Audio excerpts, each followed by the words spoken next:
अगर तुम YouTube पर जाके सर्च करोगे this is not my child मांगा रिव्यू, तो वहां तुम्हें हिंदी छोड़ो तुम्हें इंग्लिश में भी कोई रिव्यू नहीं मिलेगा। मिलेगा तो बस तुम्हें एक चीज, वो भी इंग्लिश में वॉइस डबिंग इस वन शॉट मांगा की। एंड ट्रस्ट मी वो काफी ज्यादा अच्छी है, बट रिव्यू के मामले में अपुन पहला है, ठीक है। And I will ensure you कि इसकी एंडिंग तुम्हारे दिमाग को हिला देगी। इतना क्रेजी एंड इतना अनएक्सपेक्टेड प्लॉट ट्विस्ट मैंने वन शॉट मांगा में तो कभी इमेजिन ही नहीं किया था। बट इस मांगा की एक्सप्लेनेशन एंड रिव्यू देने से पहले मेक श्योर तुम इस चैनल को सब्सक्राइब कर रहे हो ताकि ऐसी वीडियोस को मिस ना कर सको, ठीक है। और विमल भाई तुम्हारे कहने पे एक नई वन शॉट मांगा का रिव्यू दे रहा हूँ, वो भी न्यू ईयर के दिन। Happy New Year to everyone. और अगर तुम अभी तक रुके हुए हो तो आई थिंक मैंने तुम्हें हुक कर लिया है, तो टाइम वेस्ट ना करते हुए तुम्हें सीधा इस मांगा के वर्ल्ड के अंदर लेके जाता हूँ। चलो भाई देखो अब मैं क्या करता हूँ। तो कहानी की शुरुआत होती है एक लेडी से जो कि अपने हस्बैंड के साथ पैम्पलेट्स बांट रही थी जिसके अंदर उनके मिसिंग बच्चे की इंफॉर्मेशन थी। और जब से उस लेडी का बच्चा खोया है तब से उसने ना खाया है और उसकी मेंटल हेल्थ काफी ज्यादा खराब हो गई है। बट फिर एक दिन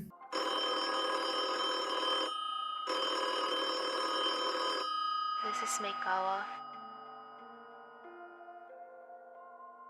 स्कूल से उसे पता लगता है कि उसका बेटा मीचियो मिल गया है और इस न्यूज से वो मदर काफी ज्यादा खुश हो जाती है। लेकिन कहानी तो अभी स्टार्ट हुई है, क्योंकि हमें पता लगता है कि मीचियो अपनी सारी मेमोरीज को भूल चुका है। बट उसकी मदर को लगता है कि वो तो टाइम के साथ अपने आप वापस आ ही जाएगी। और उसके बाद मीचियो की मदर एक हैमबर्गर बनाती है जो कि मीचियो को काफी ज्यादा पसंद था। और मैं था इसलिए बोल रहा हूँ क्योंकि उसके फादर तो उस मील को काफी एंजॉय कर रहे थे, लेकिन मीचियो और इस बिहेवियर से मीचियो की मदर काफी ज्यादा शॉक होती है और पूछती है कि इसमें क्या गलत था। और उसका फादर कंफर्म करता है कि ये हैमबर्गर वैसा ही है जैसा हमेशा बनता है।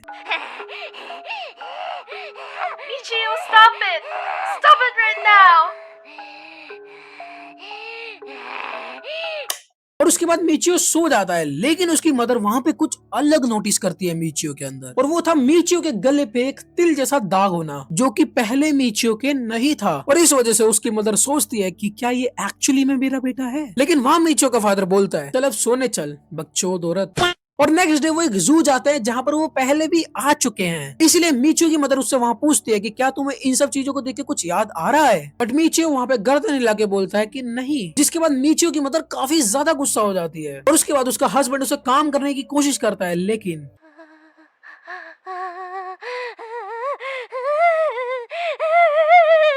मिचियो पागल हो जाता है और अपनी माँ को ही मारने की कोशिश करता है। और जब उसका फादर उसे रोकने की कोशिश करता है तो मीचियो ने अपने बाप का कान काट दिया और उसे देख के उसकी भी फट गई। लेकिन मीचियो के फादर को एक मीटिंग में जाना था जो कि वो कैंसिल नहीं कर सकता था, तो इसीलिए वो मरम पट्टी करा के मीटिंग के लिए जा रहा था। लेकिन इस मोमेंट पे उसकी बीवी वही सोच रही थी जो कि इंडिया की मैक्सिमम बीवियां सोचती हैं। लेकिन हस्बैंड बोलता है कि नहीं मैंने उससे पहले ही ब्रेकअप कर लिया तो उसके बारे में ज्यादा सोचा मत कर, ठीक है। और यहाँ पर ये मोमेंट काफी ज्यादा हीटअप हो जाता है और इस हीटअप आर्ग्यूमेंट के अंदर उसकी बीवी ये बोलती है कि शायद ये बच्चा मेरा भी नहीं है, ठीक है। और इस बात को सुनने के बाद हस्बैंड डिसाइड करता है कि वो अपनी बीवी को छोड़ देगा। How lucky he is. अगर ये इंडिया में होता तो नेक्स्ट अतुल यही बनता। और इसके बाद चीजें काफी अनएक्सपेक्टेड और इंटरेस्टिंग हो जाती है। बट उसे डिस्कस करने से पहले मेक श्योर करना कि तुमने सब्सक्राइब कर रखा है और बेल नोटिफिकेशन को ऑल पे सेट कर रखा है। Well back to the topic.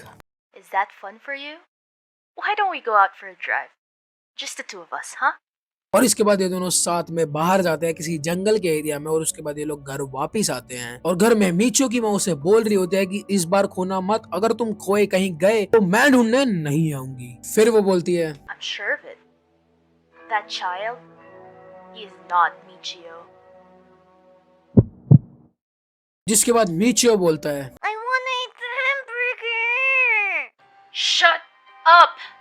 I won't eat it. I told you to stop. जिस बर्गर को मीचियो स्टार्टिंग में थूक रहा था अब उसी की जिद कर रहा है। और जब उसकी माँ उसे मना करती है तब मीचियो बोलता है I hate you, Mama. I hate you, Mama. You should just leave.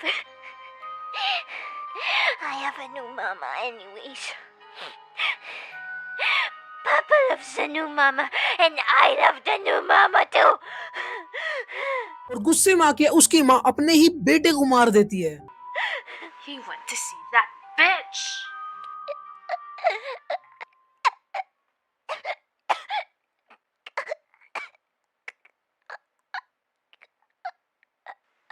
और उसके बाद उसे रिग्रेट होता है कि मैंने गुस्से में क्या कर दिया। लेकिन अब रिग्रेट का क्या फायदा जब चिड़िया चुग गई खेत, यानी कि मिचियो अब तक मर चुका था।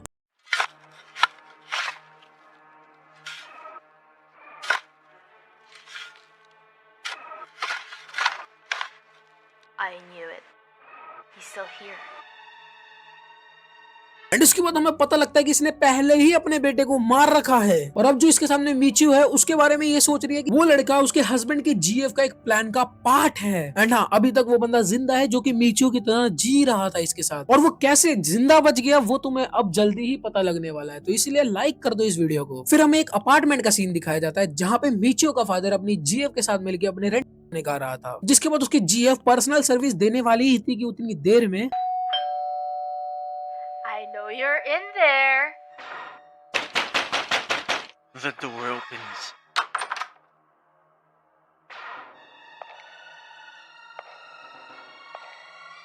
मिचियो की मदर मिचियो को खींच कर लेके आ रही थी और उन्हें बोल रही थी कि तुम अब कहीं भाग नहीं पाओगे। और उसका हस्बैंड और उसकी lover, Look at him! He looks nothing like Michio!